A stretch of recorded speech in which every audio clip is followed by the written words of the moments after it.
Hi guys, and welcome to today's video. Now before we start, I want to point out two things. Number one, the lighting I used for this video was the sun and it keeps going in and out, so it's very annoying. And number two, if you are wondering, I think I've mentioned this before, but I will say again because I know this will get asked in the comments section.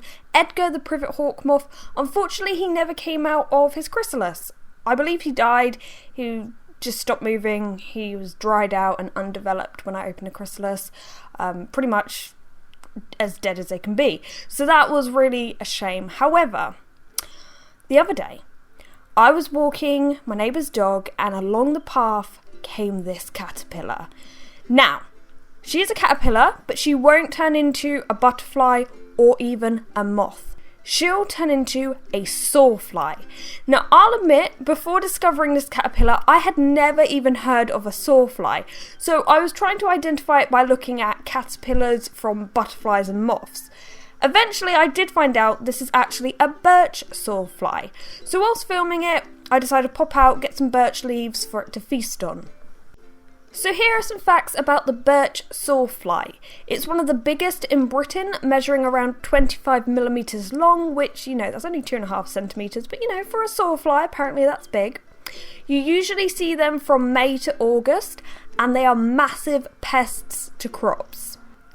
The larva, so the caterpillar, lives a solitary life up in birch trees, and although technically apparently they are fairly common, we tend to miss them a lot because they're always up in the canopy. So it's just my luck that Sally the sawfly here must have dropped out of the tree just as I walked past.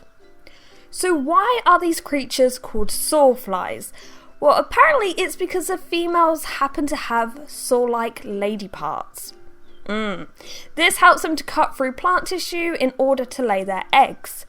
Then eventually, as the caterpillars approach adulthood, they will venture towards the ground to pupate in the soil or bark. Now, I'm not sure whether that's what Sally was doing at the time, so in her temporary house, that's why I put in some dirt, just in case she wanted to, giving her the option.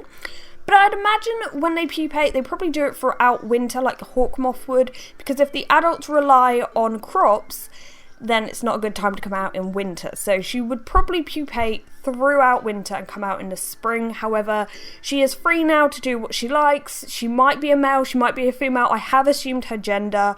You can't tell if they're male or female as far as I know until they're adults. But anyway, fun fact quickly about sawflies.